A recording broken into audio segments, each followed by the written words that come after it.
सो hi hello everyone. हाँ भाई, देखिए अपनी जो रेट पात्रता परीक्षा लेवल 2 साइंस मैथ के अंदर जो साइंस की क्लासेज चल रही थी उसके अंदर अपन डिस्कशन कर रहे थे सजीव के बारे में, जिसमें अपन ने जो पादप है उसके जो टाइप्स जो होते हैं उनके बारे में डिस्कशन कर लिया था। और अब अपन टॉपिक जो डिस्कशन कर रहे थे वो था पादप के विभिन्न भाग, जिसमें एक क्लास अपनी कंप्लीट हो चुकी थी। आज सेकंड क्लास होगी पादप के विभिन्न भाग वाली। इसमें अपन पादप के जितने भी भाग हैं वो सब कुछ कवर कर लेंगे। पिछले वीडियो में अपन ने जड़, तना, पत्ती तीनों को डिस्कशन किया था और इस वीडियो में अपन पुष्प और फल दोनों को डिस्कशन कर लेंगे। और ये वाला जो टॉपिक है पादप के विभिन्न भाग, ये अपना क्या हो जाएगा, कंप्लीट हो जाएगा। तो सब स्टूडेंट एक बार वीडियो को लाइक कर दो, प्यारा सा कमेंट और चैनल को सब्सक्राइब कर लीजिए जिसने भी नहीं किया है, और वीडियो तो आपको शेयर करना ही करना है। ठीक है भाई, देखो बेहद आसान भाषा में अपन डिस्कशन कर रहेंगे, बिल्कुल इजी लैंग्वेज में। और अपना जो सोर्स है चीज़ों का कंटेंट बनाने का वो आपको पता है एनसीईआरटी और आरबीएसई बुक से होता है और यहीं से क्वेश्चन आने तय हैं। ठीक है, ज़्यादा लोड लेने की आवश्यकता है नहीं, बिल्कुल बेसिक चीज़ें हैं, यही एग्जाम में पूछी जाती है। तो फालतू में इतना परेशान होने की आवश्यकता है नहीं, चीज़ों को बस समझते जाओ ना, और कोई दिक्कत वाली बात है नहीं। चलो, तना, जड़, तना, पत्ती, ये अपन पिछले वीडियो में अपन ने समझ लिया था। अब बात करेंगे पुष्प। ठीक है, तो सबसे पहले लिखा है पुष्प एक रूपांतरित प्रेरो होता है। क्या मतलब है इस लाइन का वो सुनना भाई। कल अपन ने एक चीज पढ़ी थी, प्रांकुर और मूलांकुर, है ना, पढ़ा था ना आपने, ऐसा कुछ स्ट्रक्चर बनाया था।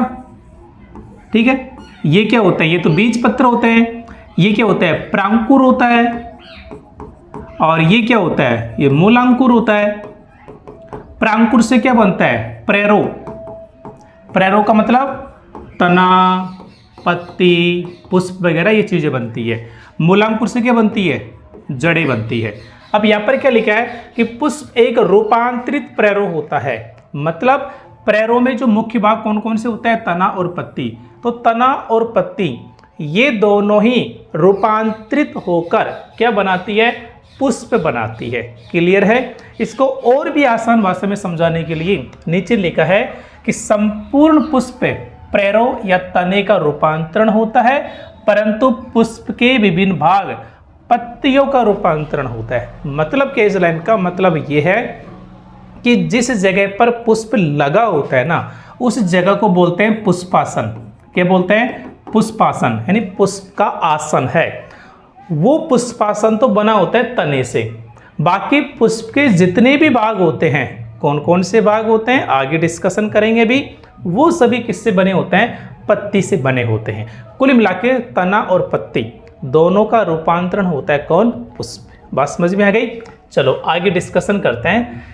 नीचे लिखे पुष्पी पौधों में लैंगिक जनन के लिए आवश्यक जननांग पुष्प में पाए जाते हैं। मतलब जैसे इंसानों में निषेचन होगा, जनन होगा, लैंगिक जनन होगा, तो नर जननांग चाहिए और मादा जननांग चाहिए। नर जननांग नर में होते हैं, मादा जननांग मादा में होते हैं। वैसे ही जब पुष्पों में लैंगिक जनन होगा तो उसके लिए जननांग होंगे, नर जननांग, मादा जननांग, वो किस में होंगे, वो पुष्प के अंदर पाए जाएंगे। ठीक है, क्लियर है। अब देखो, यदि केवल नर जननांग है तो नर पुष्प हो जाता है ना, एक लिंगी। केवल मादा जननांग है तो मादा पुष्प, वो भी एक लिंगी। लेकिन यदि किसी पुष्प में दोनों जननांग हो गए तो उभयलिंगी या द्विलिंगी पुष्प हो जाता है। ठीक है भाई, चलो आगे देखो।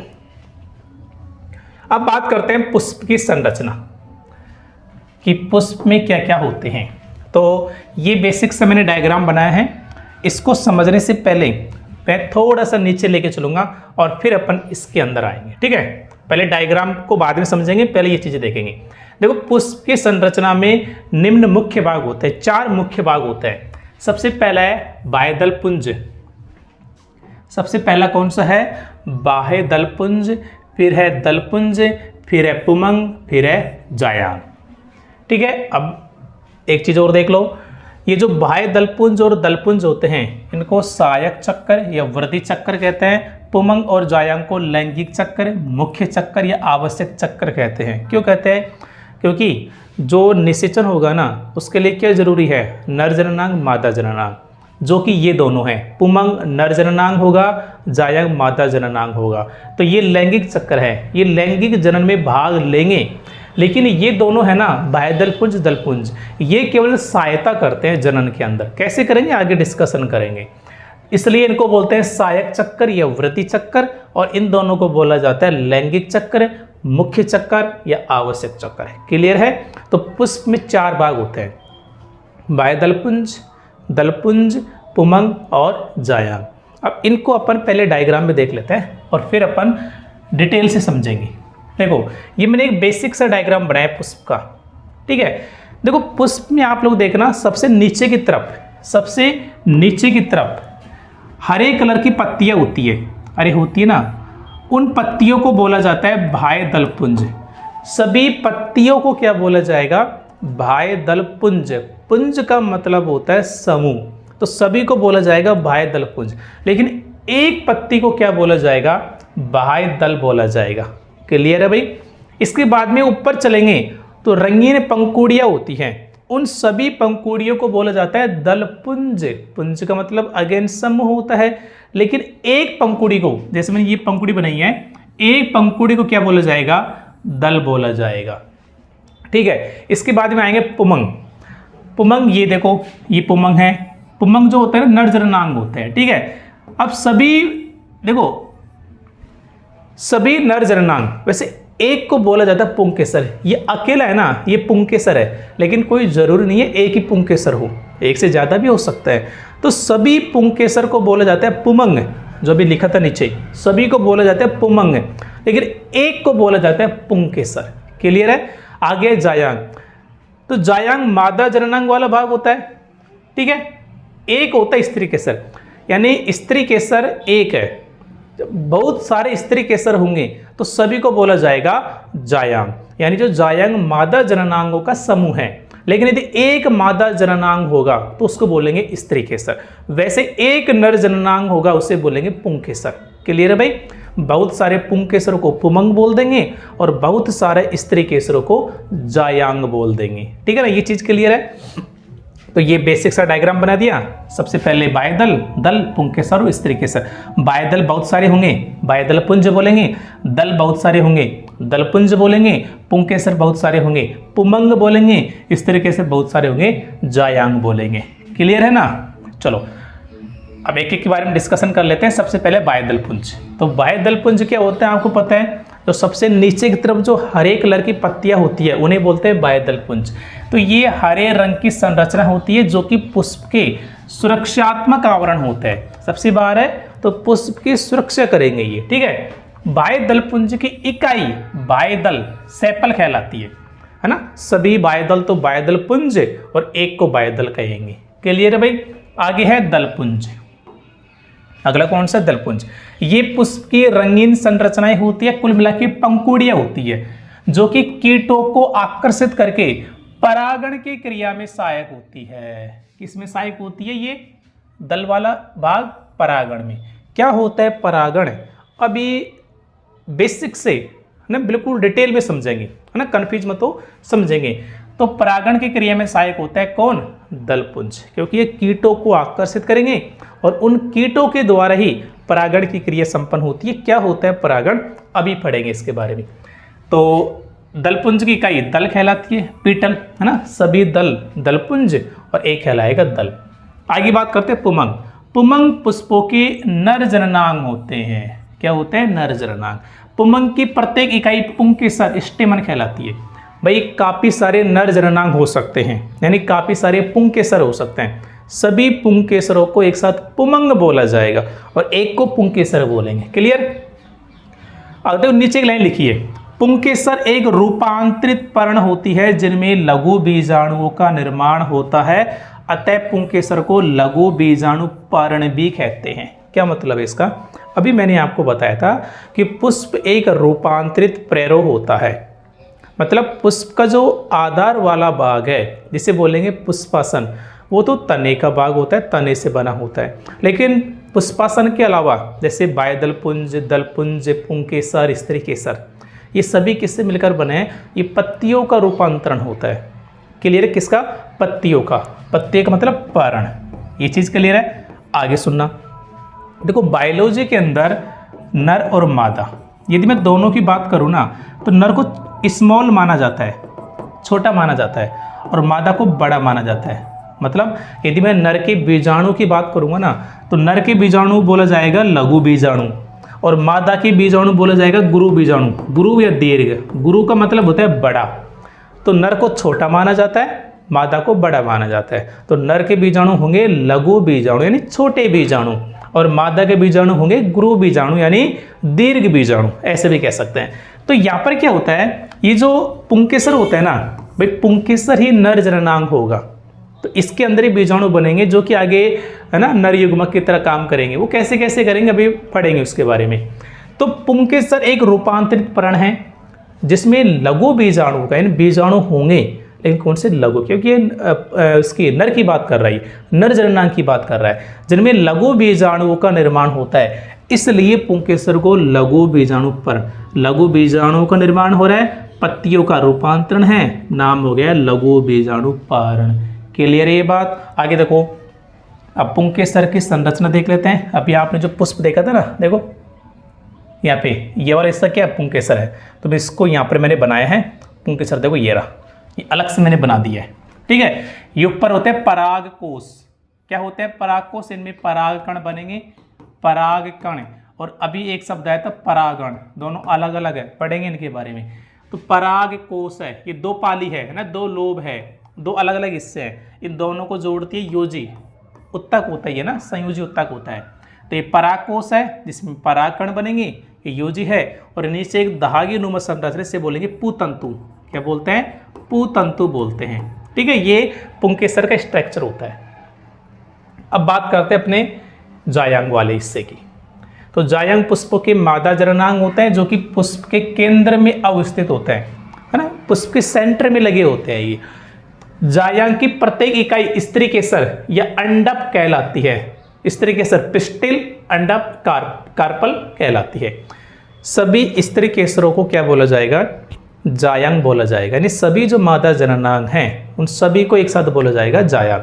लेकिन एक जो मादा जननांग है उसे बोलेंगे स्त्री केसर या अंडप, दो नाम होते हैं, ठीक है। अब देखो, अभी मैंने बताया आपको बाह्यदल, दल, पुमंग, जायांग सब क्या है, पत्तियों का रूपांतरण है, ठीक है। तो इनमें बनेंगे बीजाणु, लेकिन मादा वाला भाग है तो गुरु बीजाणु होगा, तो क्या बोल देंगे उसको, गुरु बीजाणु पर्ण, ठीक है। तो स्त्री केसर भी एक रूपांतरित पर्ण होती है जिनमें गुरु बीजाणुओं का निर्माण होता है, अतः स्त्री केसर को गुरु बीजाणु पर्ण भी कहते हैं। भाई नर जननांग, मादा जननांग, इनसे युग्मक बनते हैं।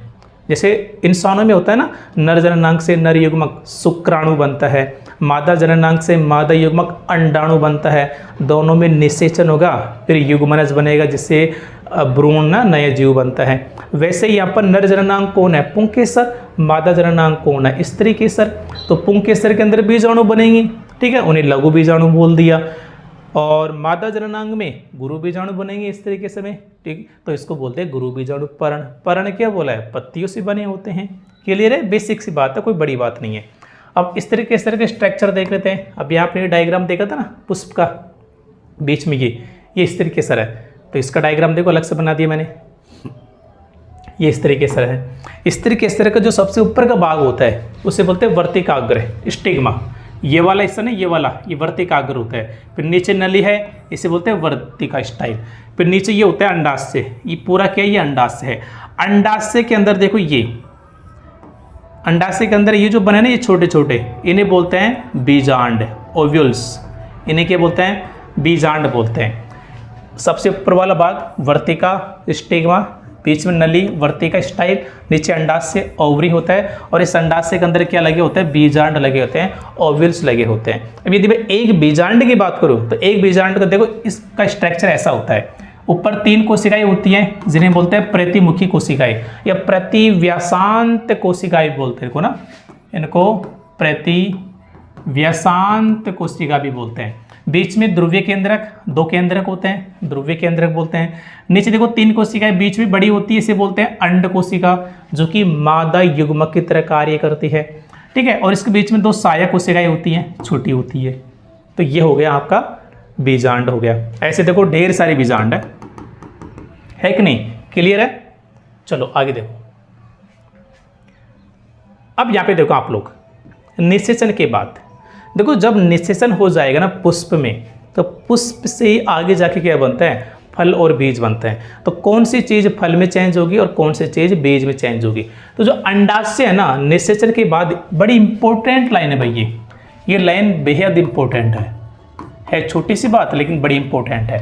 निषेचन के बाद अंडाशय फल में और बीजांड बीज में परिवर्तित हो जाता है, या यूं कह सकते हैं कि परिपक्व अंडाशय फल कहलाएगा और परिपक्व बीजांड बीज कहलाएगा। तो बीजांड बीज में बदलता है और अंडाशय फल में बदलता है। अभी आपने देखा था ना, अरे ये वर्तिकाग्र, ये वर्तिका, ये अंडाशय, अंडाशय के अंदर क्या लगे थे? ये बीजांड लगे थे। तो ये बीजांड बन जाएंगे बीज, और ये पूरा अंडाशय है ये बन जाएगा फल। इसलिए तो बोलते हैं फल के अंदर बीज। भाई ये तो फल बन जाएगा और ये बीज, तो फल के अंदर क्या हो गया? बीज। तो बीज फल के अंदर ही तो होते हैं भाई। क्लियर है? छोटी सी बात है। चलो अब देखो, बीच में शब्द आया था परागण, उसके बारे में देखते हैं क्या होता है परागण। पोलिनेशन, परागण क्या होता है उसको समझना। देखो मैं आपको हर अच्छे से समझाता हूँ सारी चीज़ें। देखो पहले मैं इंसानों की बात करता हूँ। किसकी बात करते हैं अपन? इंसानों की बात करते हैं। हाँ जी, इंसानों की बात करते हैं अपन। देखो ये नर है और ये मादा है, ठीक है। इन दोनों में जब निषेचन होगा, दोनों पास पास आएंगे। पास पास आने के मतलब है इसमें बनेगा नर युग्मक, इसका होगा नर युग्मक और इसका होगा मादा युग्मक, ठीक है। जब दोनों आपस में मिलेंगे, कुल मिला के क्या मिलेंगे? युग्मक, नर युग्मक मादा युग्मक। इसे क्या बोल देंगे अपन? निषेचन बोल देंगे। और क्या बन जाएगा? जाइगोट, युग्मनज। इस युग्मनज से आगे नया जीव का निर्माण हो जाएगा। ऐसा ही होता है ना। अब वैसे ही देखना आप लोग किसमें? पेड़ पौधों में। पेड़ पौधों में देखना आप लोग, जैसे मैंने भी पुष्प बनाया था, मैं केवल सीधा नर जननांग और मादा जननांग की बात करता हूँ। ये नर जननांग है पुंकेसर, ठीक है, और ये क्या है? मादा जननांग है। ये वर्तिकाग्र, वर्तिका, और ये अंडाशय। अंडाशय के अंदर क्या होंगे? बीजांड होंगे। तो मैं एक बीजांड बना रहा हूँ। ढेर सारे बीजांड होते हैं, बीजांड के अंदर होते हैं अंडकोशिका, वही किसका काम करेगी? मादा युग्मक का। तो मैं एक ही बीजांड बना रहा हूँ भाई, ठीक है। ये ध्यान रखना आप लोग, ये बीजांड हो गया, ठीक है। ऐसे लगा होता है। क्लियर है? तो जैसे नर और मादा के युग्मक है उनमें निषेचन हुआ, वैसे यहाँ पर भी नर युग्मक होगा और मादा युग्मक होगा, उनमें निषेचन होगा। देखो ये पराग कोश है, इस पराग कोश के अंदर बनते हैं पराग कण। क्या बनेंगे? पराग कण। और इन पराग कणों के अंदर ही क्या होते हैं? नर युग्मक होते हैं। ये ध्यान रखना, इन पराग कणों में क्या होते हैं? नर युग्मक। यहाँ पर ये क्या? अंडाशय, अंडाशय बीजांड, बीजांड के ये वाली कोशिका होती है अंड कोशिका, और ये अंड कोशिका ही किसका काम करेगी? मादा युग्मक का काम करेगी। किसका?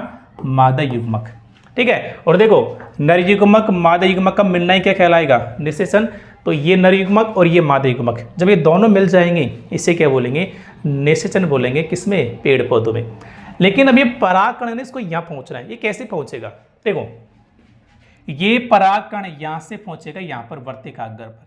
तो पराग कणों का पुष्प के वर्तिकाग्र पर पहुँचना, यह प्रक्रिया कहलाती है परागण। ये क्या कहलाएगी? परागण। अभी परागण होगा कैसे? देखो अभी आपने पढ़ा था कि जो क्या होते हैं? दल होते हैं, दलपुंज जो होते हैं वो परागण की क्रिया में सहायक होते हैं। तो परागण क्या होता है ये तो आपको समझ में आ गया कि पराग कणों का किसी भी माध्यम के द्वारा, माध्यम क्या क्या होगा अभी बताऊंगा, किसी भी माध्यम के द्वारा पुष्प के वर्तिकाग्र पर पहुंचना क्या कहलाएगा? परागण कहलाएगा। अब ये कैसे सहायक होते हैं दलपुंज परागण में? देखो दल जो होते हैं ना, दल वो रंगीन होते हैं। तो कीट जो है ना, कीड़े मकोड़े आकर्षित होंगे, आकर्षित होंगे तो यहाँ के बैठ गए। अब मान लीजिए यहाँ पर आके बैठ गए कोई कीट, उड़ के वो यहाँ पर आके बैठ गया, तो उसके पंखों में पैरों में क्या लग जाएगा? परागकण लग जाएंगे। यहाँ पे लगा और यहाँ पे लाके उसने छोड़ दिया। कुल मिला के कौन सी प्रक्रिया होगी? परागण। तो क्या कीट जो होते हैं, भंवरा है, तितली है, परागण में सहायता की कि नहीं की? बिल्कुल की। ये दूसरा तरीका क्या हो सकता है, मान लीजिए हवा चली और हवा से उड़ के यहाँ तक आ गई, या हल्के होते हैं है ना, लाइट वेट होता है इनका, उड़ के यहाँ पर आ गए तो भी परागण हो गया। या एक केस क्या हो सकता है, जैसे ये तो बड़े हैं और ये इसके जस्ट नीचे हैं, तो बरसात हुई, बरसात का पानी आया, जैसे पानी गिरा और पानी की बूंद से छिटक के इस पर आ गए परागकण, तो भी परागण हो गया। तो कौन कौन से माध्यम से परागण हो सकता है? वायु से, कीट से, जल से, इन सभी से हो सकता है। इंसानों से भी हो सकता है, इंसानों ने यहाँ पे टच किया, फिर यहाँ पे टच किया, यहाँ पे पुंकेसर लग गए हाथों में, सॉरी परागकण, और यहाँ पे छूट गए। ठीक है, तो ऐसे किसी भी तरीके से परागण की क्रिया हो सकती है। तो ये परागण समझ में आ गया। परागण क्या है? पराग कणों का किसी भी माध्यम के द्वारा पुष्प के वर्तिकाग्र पर पहुंचना परागण कहलाता है। ठीक है, जैसे यहाँ पर नर और मादा मिलते हैं ना, दोनों की युग्मक, वैसे यहाँ पर भी दोनों की युग्मक मिल जाएंगे। अब देखो जैसे परागकण यहाँ पर आएगा ना, यहाँ से एक नलिका निकलेगी जिसे बोलते हैं पराग नलिका। इस पराग नलिका में ही दोनों नर युग्मक होते हैं। परागकण में क्या होता है? नर युग्मक। तो इस परागकण में दो नर युग्मक होते हैं, वो दोनों आ जाएंगे और इस ये नलिका किस में पहुंच जाएगी? बीजांड में। बीजांड के अंदर प्रवेश कर जाएगी ये। ठीक है, अंदर प्रवेश करेगी, दोनों नर युग्मक यहाँ पर ओपन हो जाएंगे, है ना, नली से निकल जाएंगे। तो एक तो क्या करेगा? ध्रुवीय केंद्रक से निषेचन करता है, और एक क्या करेगा? इस अंडकोशिका से, अंडकोशिका से करेगा, तब युग्मनज बनेगा, उससे फिर आराम से निषेचन हो गया, तो ये बीजांड बीज में बदल जाएगा और ये अंडाशय से फल में बदल जाएगा। ठीक है, फल को खा लेंगे, बीज को डाल देंगे, नया पादप उग जाएगा। ठीक है भाई, ये बेसिक सी साइंस है इसके अंदर। क्लियर है? और भी काफ़ी सारी चीज़ें होती है, मैंने आपको बताई नहीं है, केवल ज़्यादा पढ़ेंगे तो फिर देखो लोचा हो जाएगा। ठीक है, तो पहले इतनी चीज़ क्लियर करो, फिर आगे धीरे धीरे चलेंगे। पढ़ना हो ज़्यादा, समझना हो तो बता देना, अलग से क्लास ले लेंगे इसके बारे में, कोई दिक्कत वाली बात नहीं है। तो मेरे ख्याल से परागण, पोलिनेशन क्या होता है समझ में आ गया होगा आपके। ठीक है जी, कि पराग कणों का किसी भी माध्यम, जल के द्वारा, वायु के द्वारा, कीट के द्वारा, प्राणी के द्वारा, उसी पुष्प या किसी अन्य पुष्प के वर्तिकाग्र पर पहुंचना परागण कहलाता है। क्लियर है भाई? हो सकता है पुष्प उभयलिंगी हो, उसके अंदर पुंकेसर भी हो, स्त्री केसर भी हो, तो उसी पुष्प में पहुंच जाए। या हो सकता है नर पुष्प अलग हो, मादा पुष्प अलग हो, तो दूसरे पुष्प में भी जा सकता है, तो उसी पुष्प या किसी अन्य पुष्प, है ना, कहीं भी हो सकता है। अभी परागण होता है ना, सामान्यतः दो प्रकार का होता है, स्वयं परागण, पर परागण। स्वयं का मतलब है खुद का, और पर का मतलब है दूसरों का। खुद का मतलब क्या है? जैसे एक पेड़ है, उसी के अंदर नर पुष्प है, उसी के अंदर मादा पुष्प है, तो उसी के अंदर हो जाएगा परागण ना, उसे बोलेंगे स्वयं परागण। तो नीचे लिखा भी है, चलो मैं एक बार आपको थोड़ा सा अच्छे से बताता हूँ, स्वयं परागण, पर परागण, और फिर अपन यहाँ पर चलेंगे। पहले मैं आपको एक चीज़ क्लियर कर देता हूँ स्वयं परागण और पर परागण की। देखो मैं यहाँ पर कुछ प्लांट बना रहा हूँ, आप लोग देखते जाना, मैं समझाने के लिए बना रहा हूँ, है ना, इतना ज़्यादा माइंड मत करना क्या बना दिया। ये लो, ठीक है। ऐसे मान लीजिए ये नीम का प्लांट है, किसका? ये नीम का है, ये भी नीम का है और ये भी नीम का है। पहली बात तो जो परागण होगा ना, वो एक ही जाति के पादप में होगा। जैसे या तो नीम, या तो सारे नीम के होंगे, आम के होंगे। ये नहीं है कि नीम का परागकण है और आम से जाके निषेचन कर रहा, नहीं। जैसे यदि मैं इंसानों की बात करूं तो इंसान ही नर होना चाहिए, इंसान ही मादा होना चाहिए, तभी निषेचन होगा। ये नहीं है इंसान, जैसे नर इंसान है और मादा कोई दूसरा पशु, कोई पशु आ गया, है ना, भैंस, गाय, बकरी, यूँ कहे कि मादा इंसान है और नर कोई दूसरा जानवर है, नहीं। जाति समान होनी चाहिए। जाति समान होने का मतलब है या तो इंसानी होने चाहिए, या फिर जैसे जंतु की बात करें, जैसे घोड़ा है तो घोड़ों के बीच में निषेचन होगा, यानी घोड़ा और ऊंट आपस में निषेचन कर लेंगे, नहीं। जाति समान होनी चाहिए। तो यदि नीम का प्लांट है तो नर भी नीम का होना चाहिए, मादा भी नीम का होना चाहिए, ठीक है, जाति समान होनी चाहिए। अब देखो इसके अंदर पुष्प है, ये पुष्प है, और एक ये पुष्प है, इसके अंदर भी ये पुष्प है, ठीक है। देखो स्व परागण का मतलब क्या होता है? स्वयं परागण, स्वयं का मतलब खुद का। जैसे इसका परागकण है और इसका वर्तिकाग्र है। परागकण मतलब पुंकेसर में से, जैसे इसके अंदर ही ये तो पुंकेसर है और इसी का ये क्या है, ये इसी पुष्प के दोनों भाग हो गए। पुष्प एक ही है, इसी पुष्प का पुंकेसर, इसी पुष्प का वर्तिकाग्र। तो यहाँ से परागकण यहाँ पर आ गया, यानी खुद ही पुष्प के अंदर हो रहा है। या दूसरा केस क्या हो सकता है, ये पुष्प का तो क्या है, पुंकेसर है, और इस पुष्प का क्या है, इस तरीके से है, यानी इसका पुंकेसर उठ के यहाँ पर आ जाए। कहने का मतलब क्या है, प्लांट तो एक ही है ना। तो यदि वह परागण जिसमें उसी पुष्प के वर्तिकाग्र या उसी पादप के दूसरे पुष्प के वर्तिकाग्र, कुल मिला के जो भी परागण होगा वो इसी के अंदर होगा, या तो एक ही फूल के अंदर हो जाएगा या दो अलग अलग फूल के अंदर, लेकिन पेड़ एक ही होगा, उसे बोलते हैं स्वपरागण। लेकिन यदि ऐसा हो जाए, इसका तो क्या हो, परागकण हो, और इसका क्या हो, इस तरीके से हो, इसका वर्तिकाग्र हो, यानी इसका परागकण यहाँ पर पहुँच रहा है। जाति सेम है, दोनों नीम के प्लांट है, लेकिन अलग अलग प्लांट हो गए, इसे बोल देंगे पर परागण, यानी दूसरे पादप में हो गया। बात समझ में आ गई होगी आपके मेरे ख्याल से। तो चलते हैं अपन यहाँ पर साफ साफ लेकर देखो। स्वपरागण किसी पुष्प के पराग कणों का, किसी पुष्प के पराग कणों का उसी पुष्प या उसी पादप के किसी अन्य पुष्प के वर्तिकाग्र तक पहुंचना स्वपरागण कहलाता है। या तो एक ही पुष्प के अंदर हो या उसी पादप का दूसरा पुष्प हो, कुल मिला के पादप एक ही होगा। क्लियर है। जैसे किस किस के अंदर ऐसा होता है, मटर में, टमाटर में, गेहूं में, चावल में। अब देखो ये भी ना दो प्रकार का हो सकता है, हालांकि ये चीज़ आप लोग नहीं पढ़ेंगे तो भी चलेगा। स्वपरागण के टाइप मत पढ़ो भले ही चलेगा, कोई दिक्कत वाली बात नहीं है।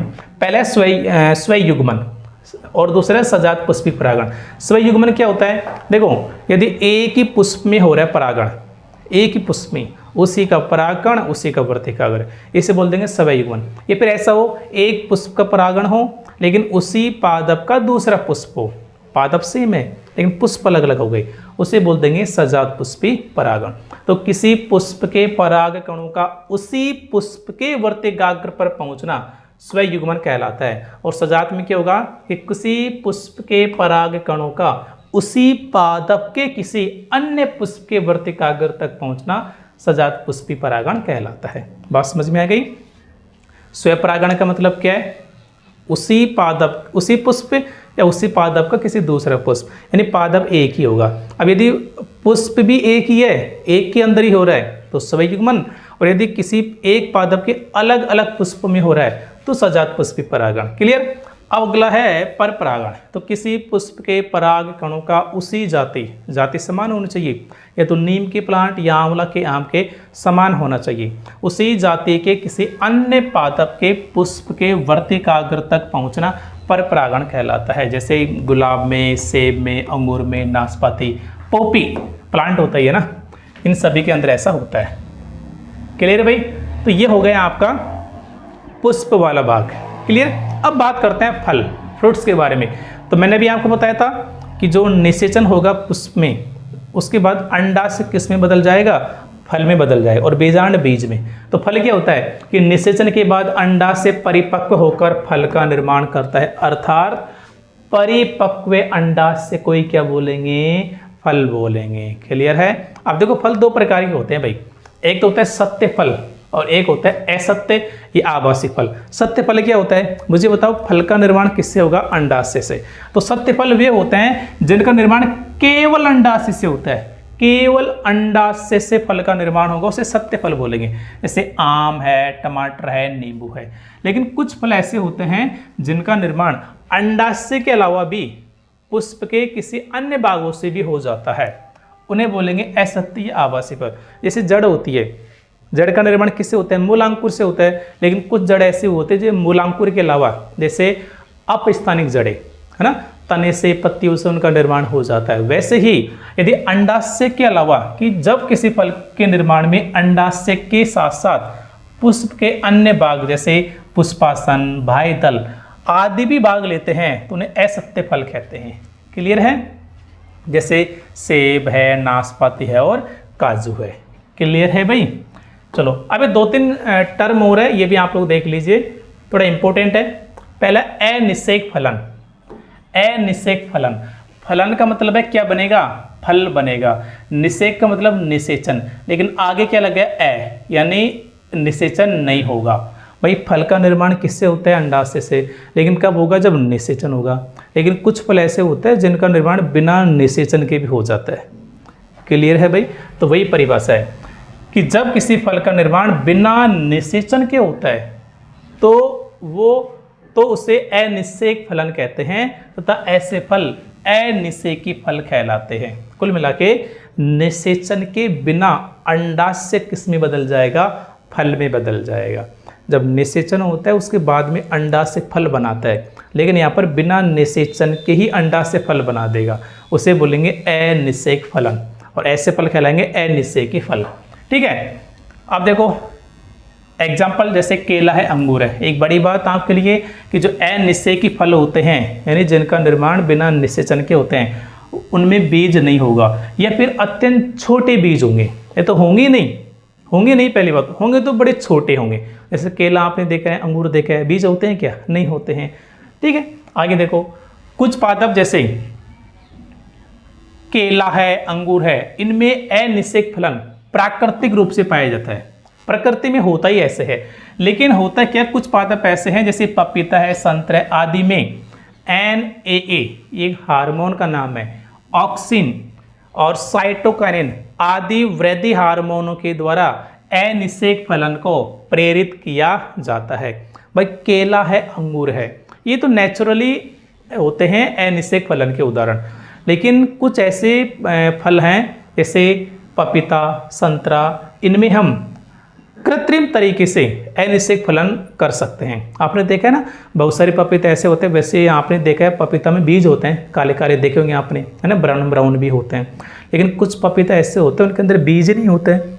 इसका मतलब क्या है? इसका मतलब यह है कि वो किस प्रोसेस के द्वारा बनाए गए हैं? अनिषेक फलन के द्वारा। ठीक है। तो जो कृत्रिम तरीके से जो अनिषेक फलन किया जाता है उसमें कौन कौन से हार्मोन जिम्मेदार है? NA का पूरा नाम होता है नैप्थालिन एसिटिक अम्ल। ठीक है। ऑक्सिन है, साइटोकाइनिन है, ये हार्मोन जिम्मेदार होते हैं। यहाँ पे लिखा भी है NA का पूरा नाम नैप्थालिन एसिटिक एसिड। एसिटिक मतलब अम्ल।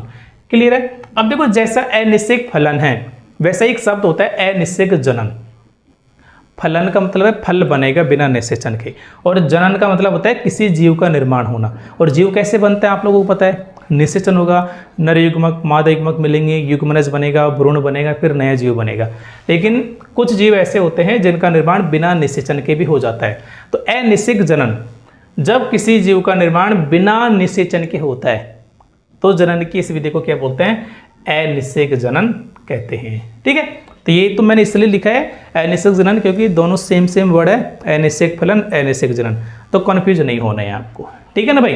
तो अनिषेक फलन में क्या होगा? बिना निषेचन के जीव का निर्माण होगा, और अनिषेक जनन में अनिषेक जनन में बिना निषेचन के जीव का निर्माण होगा, और अनिषेक फलन में बिना निषेचन के फल का निर्माण होगा। ठीक है। इसका मतलब जो अनिषेक जनन है ना, ये पादप में, जंतु में, दोनों में हो सकता है, लेकिन अनिषेक फलन केवल पादपों में होगा। ठीक है भाई? तो ये आपका कंप्लीट हो चुका है ये वाला टॉपिक। 3rd यूनिट थी अपनी सजीव वाली, उसमें पहला टॉपिक था आपके सिलेबस में पादपों के प्रकार, टाइप्स ऑफ प्लांट, वो कंप्लीट हो गया। सेकंड था पादपों के विभिन्न भाग, तो ये वाले अपन 2 क्लासों में कंप्लीट किया है। अब आगे जो भी टॉपिक है, आई थिंक अगला टॉपिक है पादपों में पोषण, उसकी वीडियो आपको कल मिलेगी। ठीक है भाई? तो कैसे लगी क्लास ये आपको कमेंट करके बताना है। और एक बेहतरीन बात आपको बताना चाहूँगा, मैं कई बार आप लोगों के सामने कह चुका हूँ कि ये क्लासेज की जो PDF होती है ना भाई, देखो कंप्लीट क्लासेज है ना, ये फ्री ऑफ कॉस्ट, बिल्कुल फ्री है। सारी क्लासेज फ्री है, अपने YouTube चैनल पर मिल जाएगी। और क्लासेज जो PDF है ना, ये अपने जो टेलीग्राम चैनल है, अपना जो टेलीग्राम चैनल है जिसका नाम भी वही है जो अपने YouTube चैनल का नाम है, ग्रो अकेडमी 8116 इसका नाम है। थोड़ा सा डिस्टर्बेंस हो गया था, है ना? तो सारी क्लासेज फ्री ऑफ कॉस्ट मिलेगी अपने YouTube चैनल पर। तो सभी दोस्त एक बार YouTube चैनल को सब्सक्राइब कर लेना भाई। ठीक है? क्लासेज अपनी डेली 1 by 1 आती जा रही है, कभी गैप लग जाते हो बात अलग है। ठीक है? लेकिन धीरे धीरे यदि आपका सपोर्ट रहा ना तो अपन रेगुलर हो जाएंगे, कोई बड़ी बात नहीं है। और जो क्लासेस की PDF है वो अपने टेलीग्राम चैनल गुरु एकेडमी 2116 इस पर मिल जाएगी। ज्वाइन कर लेना इसको, फिर आपको PDF आराम से मिल जाएगी। ठीक है भाई।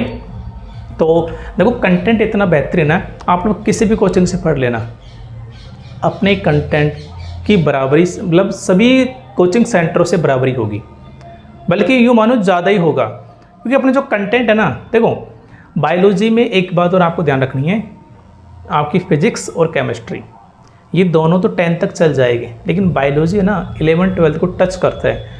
तो मैं जो कंटेंट बना रहा हूँ ना, ये 6 से लेकर के 10 तक की बुक का तो कवर होता ही है, लेकिन मुझे लगता है कि ये क्वेश्चन पूछ लिया गया है, ऐसे पूछा जा सकता है 11 12 की क्लास से, तो वहाँ से भी मैं पॉइंट यहाँ पे डालता हूँ।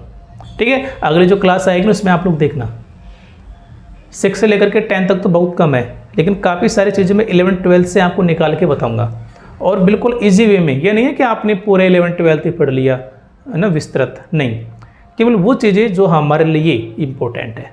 क्लियर है भाई। तो सभी स्टूडेंट्स अपने चैनल को सब्सक्राइब कर लेना, वीडियो को लाइक कमेंट शेयर आपको करना ही है। मिलते हैं अगली क्लास में, तब तक के लिए थैंक यू।